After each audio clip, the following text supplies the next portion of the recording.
გოგოებო, ნახევარი საათით დაგტოვეთ, რომ შხაპი მიმეხო და უკვე ჩხუბობთ. გოგოებო? ვაიმე, დღიური!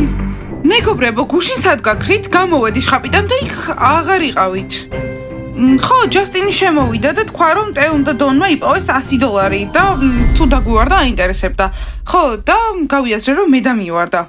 ხო, და წავედით, რომ აგვეღო, მაგრამ რაღაც დიდხანს მოგვიწია იქ დარჩენა. ხო, არ ვიცი. მოიცადეთ, თქვი, რომ ჯასტინი ჩემს ოთახში იყო? ხო, გვენ, არ გვისმენ? ჯასტინი შემოვიდა და გუკითხა, რომელიმეს ხომ არ დაგვივარდა $100 და თურმე ჩვენ დაგვარნია. მორჩა ის აღარ გისმეს, წავიდა. ვახ, მგონი ჯასტინს დაგითხვა მოუწევს. ნეტა ვინა იყო მისი დღიური? ვის შეეძლო ასეთი რამის და გაკეთება? ვერ ხვდები ამას შენთვის რა მნიშვნელობა აქვს. მოდი შენ დიდ პოშტად. ჯასტინ, რას აკეთებდი ჩემს ოთახში? იქ რატომ იყავი, ძმაო? მომისმინე გვინ, ვიცი რომ ჩემი უფროსი და ხარ, მაგრამ არ შეგიძლია სკოლაშიც ასე მეჩხუბო. ხო, გვინ, მართალია, ჯასტინს თავი დაანებე. შენი უმცროსი ძმა არ არის, რომელიც შეგიძლია აწვალო.